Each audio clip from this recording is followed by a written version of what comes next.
하셨죠. 백성들을 때리신다. 때리는 것이 왜 때리는가? 너희들이 범죄했기 때문에 때린다. 그럼 어떤 방법으로 때릴 것인가? 칼과 기근으로 열방을 통해서 때리겠다. 이런 내용을 자세히 이야기를 했죠. 그리고 나는 회복을 해주신다 라고 이야기를 합니다. 그리고 회복에 대한 내용도 어떠한 방식으로 회복해 줄 것이냐? 첫 번째는 대적을 보수해서 회복해 주겠다. 그러니까 너희들을 괴롭혔고 아프게 했던 자들을 내가 다 멸해버리겠다. 그래서 너희들의 위로가 되게 하겠다.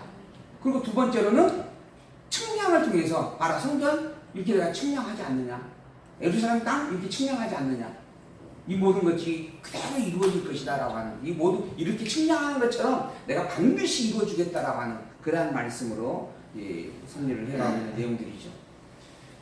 이 모든 것들이 다 이상으로 시작을 해서 이상으로 끝난다라고 하는 거, 이 에스겔서의 특징입니다. 제가 에스겔서 처음 서론할 때 드렸던 말씀이에요. 그러니까는 이 에스겔서를 볼 때는 수치에 관심을 두지 마시고 이게 이상이다 이거에 관심을 두셔야 돼요. 그렇지 않으면은 아까 이야기했던 것처럼 이렇게 만들어지지도 않는데 이런 질문 속에서 우리가 방황을 할 수밖에 없습니다. 그 다음에 이제 45장에 있는 말씀 45장 1절에서 8절 회복된 땅을 거룩한 지역 및 왕과 백성의 기업으로 삼게 해주겠다라고 하는 말씀입니다. 너희는 제비뽑아 땅을 나누어 기업을 삼을 때 한 구역을 거룩한 땅으로 삼아 여호와께 예물로 드려라 하고 이야기를 합니다. 그러니까 이제 땅을 주겠다라고 하는 약속을 지금 이상으로 말씀하려고 하는 거예요. 그 중에서 제일 먼저 하시는 말씀이 너희들에게 주는 땅 가운데서 한 부분을 거룩한 것으로 구별하라, 이 말씀부터 지금 시작을 하는 거예요.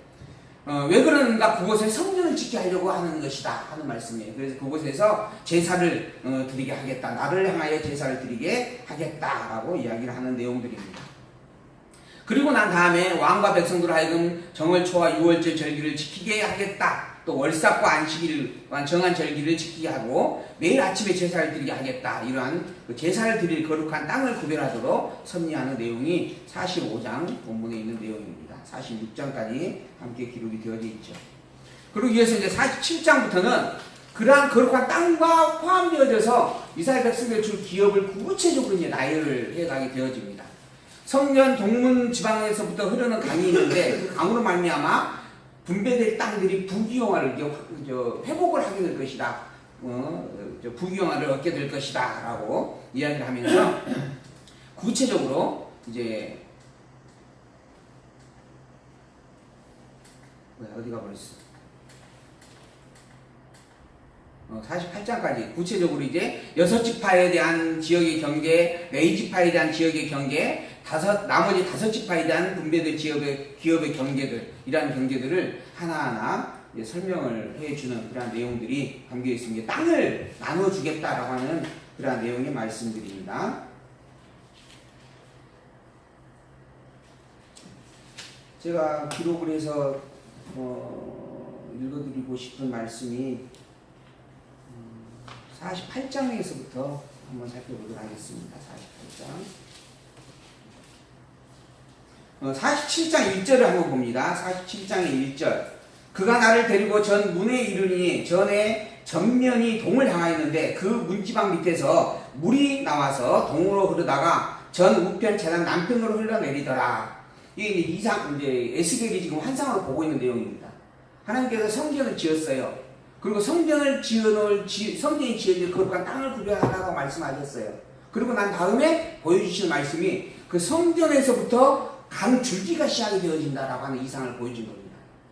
그 강 줄기가 성전에서부터 흘러나와가지고 이스라엘 땅 전 지역으로 이제 흩어져 가게 되어지고 그거로 말미암아 풍성함이 얻게 되어진다, 이런 의미의 말씀을 담고 이야기를 이상으로 보여주게 되는 말씀입니다. 그러면서 13절에 있는 말씀을 하나 더 보면 47장 13절. 나 주 여호와가 말하노라. 너희는 이 지계대로 이스라엘 12지파에게 이 땅을 나누어 기업이 되게 하되 요셉에게는 두 분깃이니라.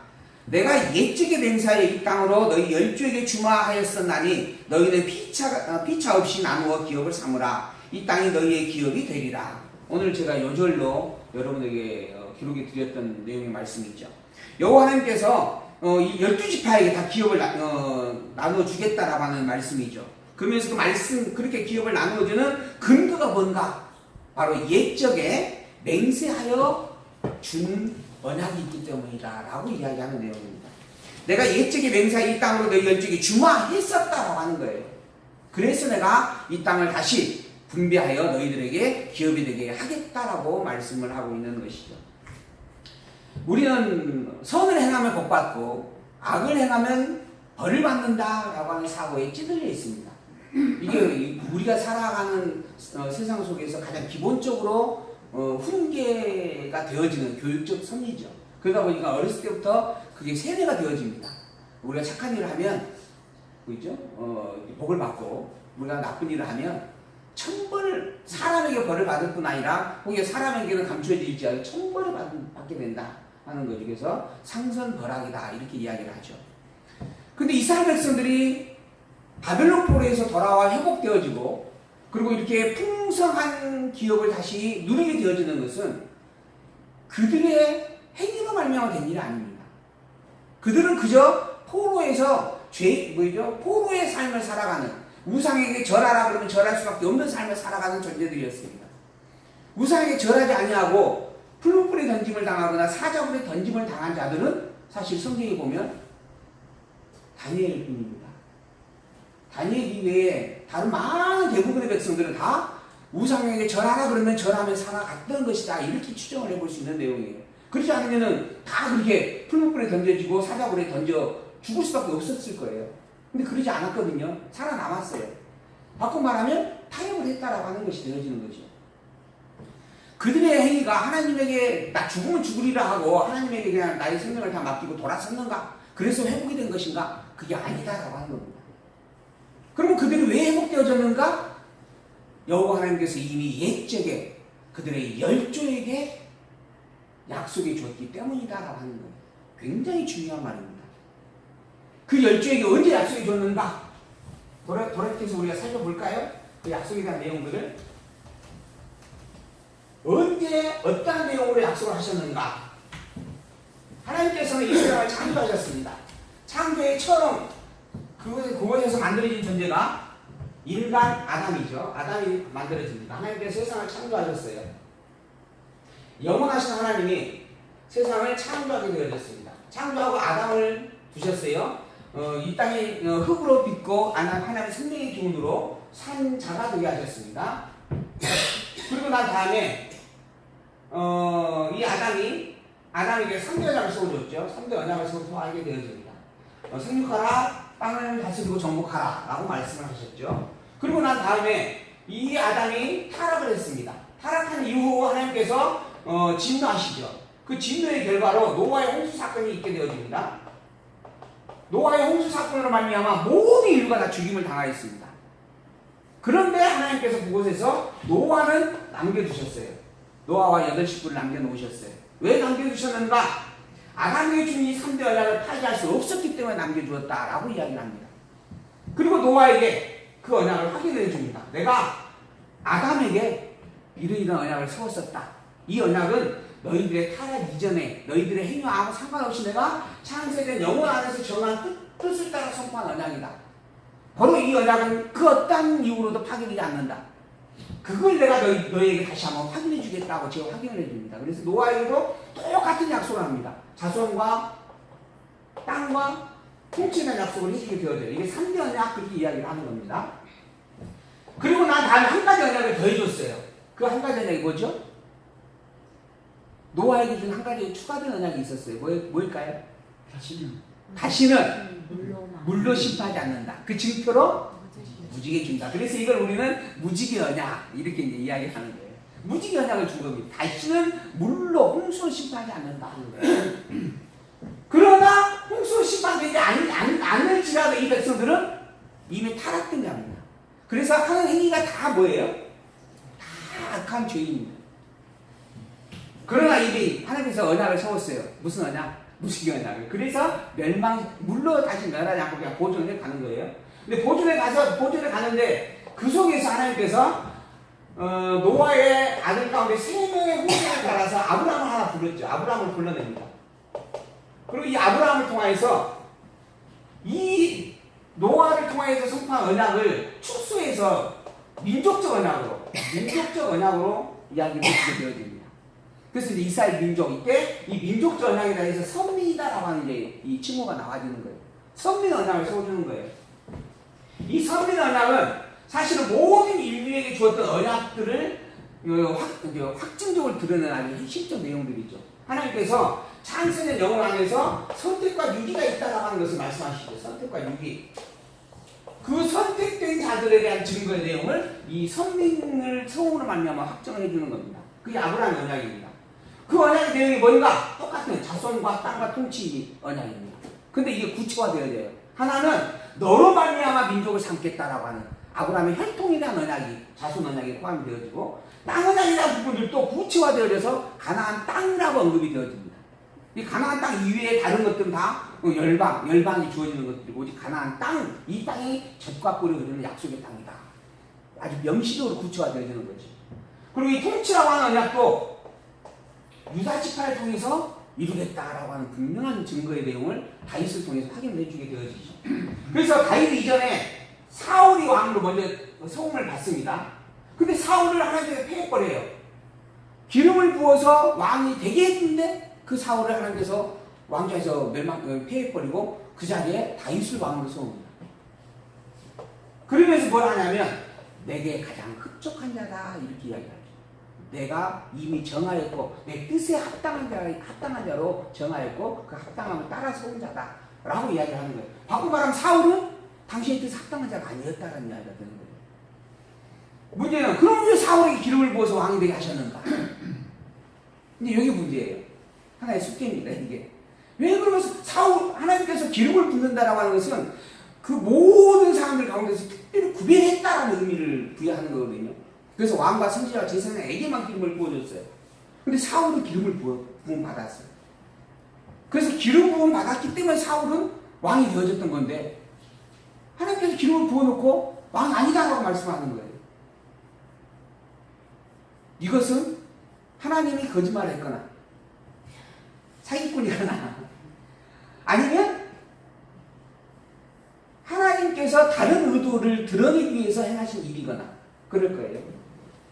근데 하나님은 분명히 이야기합니다. 다윗이 내 마음에 합당한, 내 뜻에 합당한 자다라고 이야기를 하고 그 뜻에 합당함의 근거를 바로 베레스 집안, 더 나아가서 유다 집안이다라고 이야기를 합니다. 왜 유다 집안으로서 유다 지파에서 난 다윗이 왕이 되어질 수밖에 없었는가?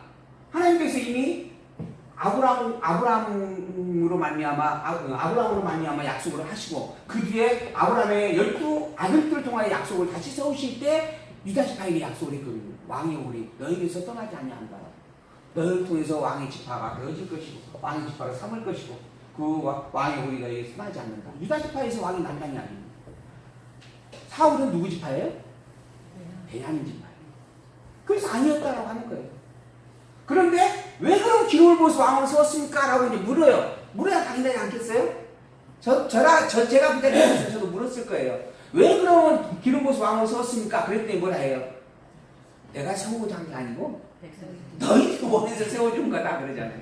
그러면 너희들로 하여금 왕을 세워서 한번 살아봐라 보여주려고 세워놨다라는 이야기가 되는 거예요. 내 마음에 정한 자여서 세운 게 아니고 그러니까 기름 부음만 받으면 다 하나님의 백성인가? 다 하나님께서 이미 약속한 약속의 반응에 따라 왕으로 소원받을 존재인가? 아니다라고 하는 거예요. 이런 섭리를 하나님께서 해나셨어요. 그리고 난 다음에 우리 제가 뭔 이야기 하려고 이 이야기 시작했는지 혹시 아십니까? 약속?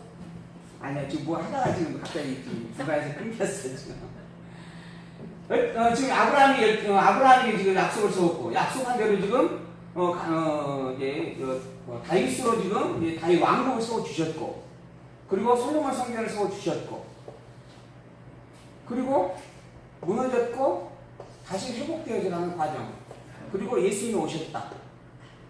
요거까지는 내가 기억이 나는데 조문으로 덮어놓는다 그 말씀이신가요? 그 선과 상선과라이구나. 예. 이 모든 일들이 다 이 언약의 기초를 두고 근본을 두고 일어난 일들이다라고 하는 겁니다. 이 과정 속에서 하나님은 아브라함 다음에 모세를 하나 끼워 넣습니다. 그러니까 못을 끼워 넣어가지고 못에게 새로운 언약을 하나 줘요. 이게 행위 언약이다 우리가 보통 이야기를 합니다. 행위 언약. 이거 조건 언약이다라고 하는 표현으로도 이야기를 합니다. 왜냐하면 이렇게 하면 복을 받을 것이고 저렇게 하면 저주를 받을 것이다 라고 하는 조건으로 표현되어 있기 때문에 그래요. 그래서 이거 조건 언약, 조건으로 표현된 언약 또는 행위에 관계된 언약이다 해서 행위 언약이다 이렇게 이제 보통 이야기를 하게 되어집니다. 근데 이 행위 언약은 행위에 따라서 복과 저주가 임한다라고 하는 거예요. 그 행위로 말미암아 이스라엘 백성들이 여기서 찢어졌잖아요. 그리고 멸망이 되어집니다. 멸망. 그러니까 이 저주의 멸망이 그대로 이루어진 거예요. 이들의 멸망의 근거는 모세에게 세운 언약대로 이루어진 일이다라고 말할 수 있는 거죠. 그럼 이들의 회복의 근거는 뭔가? 이 행위 언약으로서는 그들은 아무도 회복이 되어질 수가 없었어요. 그런데 회복이 되어졌어요. 무엇 때문인가? 그 앞에는 아브라함의 언약 때문이다라고 하는 거예요. 그래서 아브라함의 언약은 아브라함의 언약은 우리가 그래서 은혜 언약이다 이렇게 이야기합니다. 은혜 언약. 그리고 모세 언약은 행위 언약.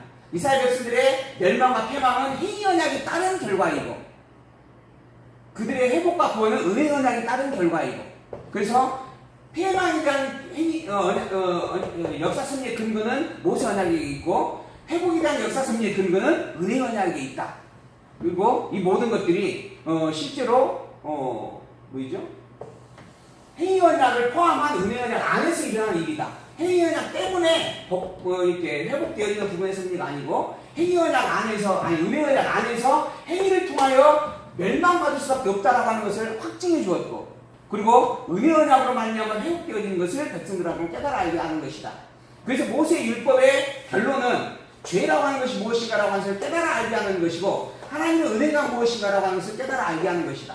그로 말미암아 죄인된 자가 하나님의 은혜 앞에 절대적 복종과 순종을 하는 그러한 신앙의 고백 이게 바로 찬양의 고백인데 이러한 찬양을 하게 하기 위한 섭리들이다. 이 이야기를 제가 정리해서 하려고 생각을 했다가 시작을 한 내용 같아요.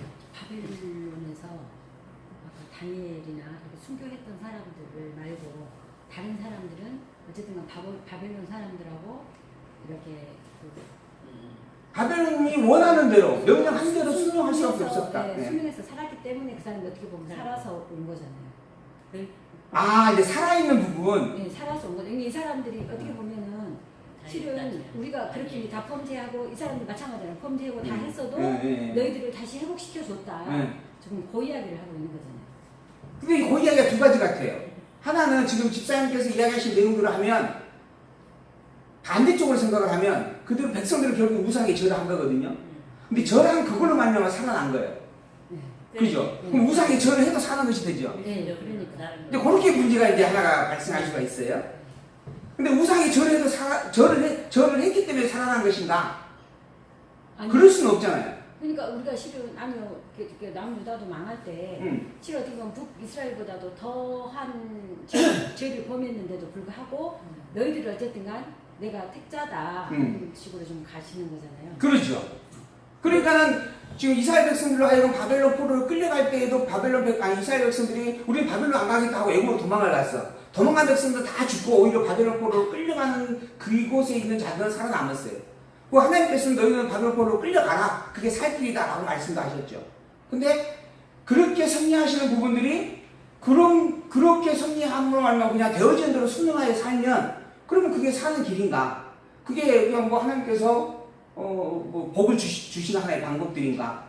그렇게 살아도 복을 받을 수 있는 것인가? 구원을 받을 수 있는 것인가? 라는 문제는 좀 다를 것 같아요. 왜냐하면 근데 그 우상을 숭배하는 일이 되어버리기 때문에. 구원하고는 좀 다른 것 같아요. 어떻게? 지금 저 맥락에서 보자면 행위 언약에 의해서 포로가 된 거잖아요. 네. 그리고 은혜 언약에 의해서 회복이 되는 거고. 네. 근데 그런 측면에서 그 바벨론 포로 된 그 백성들을 그 이스라엘 백성들이 바벨론 포로가 된 거잖아요. 그러니까 그런 맥락에서 그 이스라엘 백성들의 구원을 이렇게 생각을 해야지. 그러니까 우상을 숭배하고 절하고 함으로 말미암아 살아남았다라고 하는 말의 의미가 아니 이제 그 의미가 뭐냐 그렇게 할 수밖에 그것은 없어. 그렇게 설명될 수밖에 없는 내가 거야. 할 수밖에 없지만 너희들은 이렇게 너희들이 우상을 하면 그러니까 죄를 범하지만 다시 너희들이 내 은혜 언약으로 이렇게 회복시켜 준다. 지금 그러니까 구원하고는 좀 다른 문제 같아요. 그러죠. 구원하고는 구별이 돼야 돼요. 네, 전체적인 의미로 봤을 때 그렇지 않아요. 그러니까 제가 이야기를 들으면서 순간 그 생각이 고민이 되어졌던 부분이 우리가 이제 혹여 하나님께서 죄짓게 하셔서 어쩔 수 없이 지은 거 아니냐 라고 하는 그런 자기 합리화에 대한 부분들이 있을 수 있다라고 하는 거거든요. 근데 죄 짓는 것은 반드시 벌을 하시는 하나님이에요. 공의 심판을 하시는 분이에요. 그리고 그 죄의 심판의 결과로 사실 바벨론 포로로 끌려간 거예요. 그러니까 바벨론 포로로 끌려가는 것을 수납하느냐 안 하느냐라고 하는 문제는 물론 사느냐 죽느냐의 문제에 직결되어지는 일이지만은 더불어서 이미 죽음의 길 속에 하나님께서 던져 놓으신 일이죠. 바벨론이라고 하는 포로 자체가 이미 죽음의 길이죠. 그곳에서 매여서 살게 하신 이유는 너희들이 죄인이기 때문에 그랬다라고 하면서 보여준 사건이었어요. 그런데 그러한 상황 속에서도 하나님은 다시 회복을 해주죠. 행위와 아무 상관없이 은혜 언약으로 언제 너희들 구원했다라고 하면서 확증을 해준 거예요. 그러니까 저희가 거기서 말하고 싶은 게 바로 행위와 상관이 없다. 너희 은혜 언약으로 이렇게 회복시켜준다. 그게 저는 가장 중요한 포인트. 근데 언약의 관점에서 그거를 해석을 해야 된다는 말. 그 그렇게 부분의 말씀을 내가 생각해야지. 중간에서 아마 좀 잘라서 거기서 부른 거야. 구원을 깨다 넣어버리면 이것이 네. 좀 안 맞는 거죠. 오케이. 제가 그 부분은 아까 조금 오해를 제가 한 것 같습니다. 구원은 그러니까 이미 저기 우상을 숭배한 것으로 우상을 숭배했기 때문에 살아남았다. 그건 이 말은 참 조심스러운 말이에요. 숭배하고 살았는데도 불구하고 그렇죠. 너희들이 내 은혜 언약으로 그렇죠. 되어진다. 지금 그 말이에요. 그렇죠. 우상을 숭배함에도 불구하고 근데 하나님께서 거기서 살려주셨다. 목사님이 이제 구원을 거기다 갖다 끼워보니까 지금 헷갈려 아이고 가지고 그러면 죄송합니다. 헷갈리겠어요. 48장 1절입니다. 48장 1절에서 14절 여섯 지파와 성소 및 제사장들에게 경계를 정해 땅을 분배해 주는 것에 대한 예언의 말씀인데요. 모든 지파의 이름대로 이 같을지니라 하면서 이야기를 합니다. 북북에서부터 헤들론 길로 말미암아 하맛 어기를 지나서 다메섹 지게에 있는 하살 에논까지 곧 북으로 하맛 지게에 미치는 땅 동편에서 서편까지는 단 지파의 분깃이다. 그 다음으로는 아셀 지파의 분깃이다. 그 다음으로는 납달리 지파의 분깃이고, 그 다음으로는 므낫세 분깃이고, 그 다음으로는 에브라임 분깃이고, 그 다음으로는 루벤의 분깃이고, 그 다음으로는 유다의 분깃이다. 이렇게 순서대로 다 그 기업에 대한 주인을 지금 명명을 해주고 있는 거예요. 그리고 난 다음에 유다 지파 다음으로부터는 예물로 드릴 땅이다. 아까 거룩하게 구별할 땅이 있었다 그랬죠. 그 거룩하게 구별할 그 땅을 유다 지파 다음 순서에 두어라 라고 이야기를 하고 있는 그런 말씀입니다. 그리고 그 땅을 제사장들에게 돌리고, 그리고 그곳에서 하나님의 제사를 드리게 하라 라고 하는 말씀이 15절에서 22절까지 기록이 되어집니다. 그리고 그 주변으로 말미암아 레위지파 사람들이 살고 그곳에서 성전의 일을 도모하면서 협력하는 자로 살게 하라라는 말씀이 기록되어져 있어요.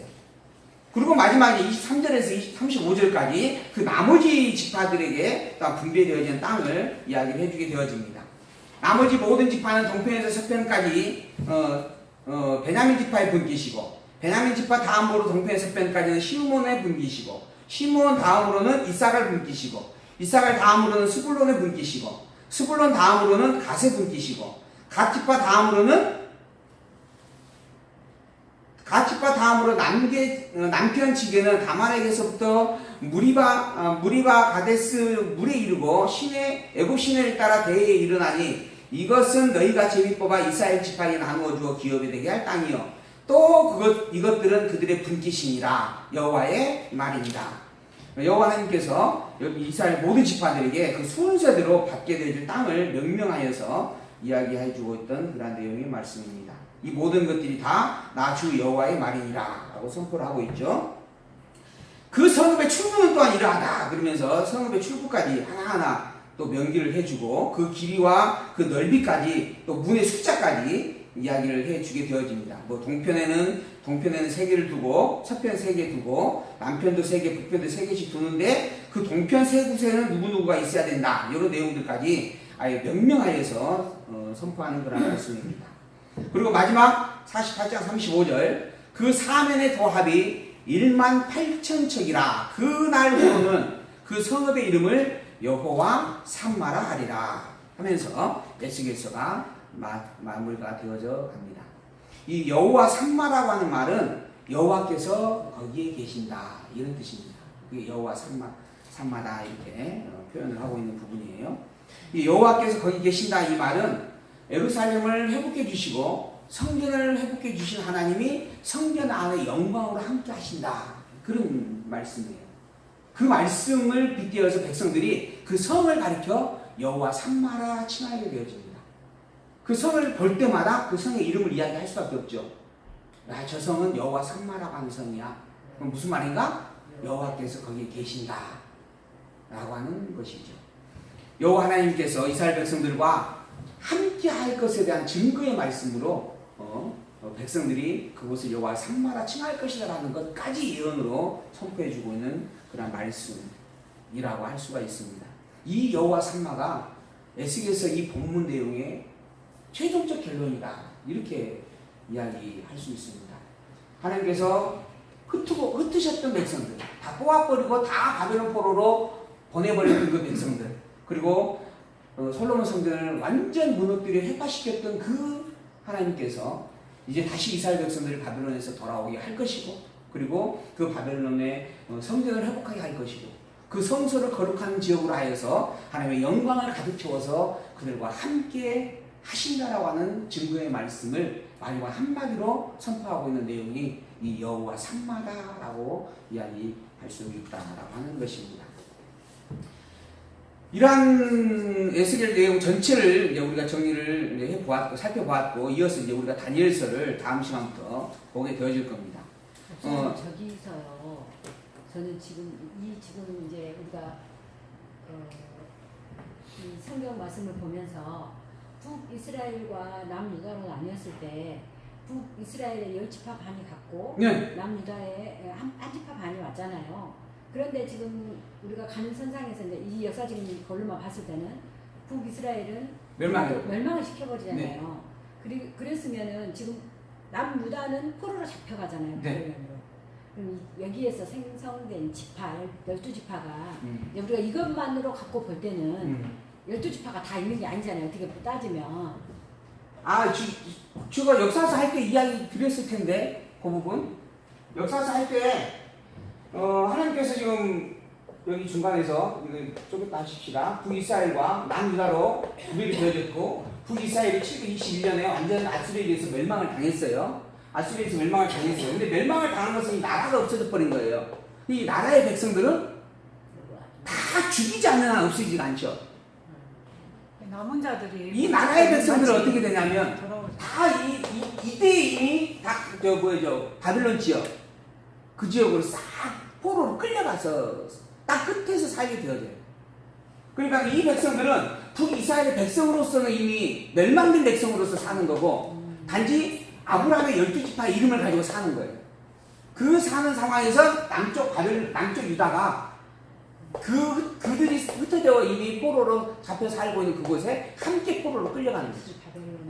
그러니까 12지파는 그대로 보존이 되는 거예요. 그런데 이스라엘 나라가 회복될 것이냐, 이 나라는 완전히 없어져 버렸어요. 그러나 하나님께서 그 이전에 아브라함이 주었던 12지파로서의 그 백성들, 그 인간들은 뿔뿔이 흩어져 있는 상황에서 유다 백성들이 돌아올 때 유다 백성과 함께 어우러져 돌아와요. 그게 지파로서의 회복이에요.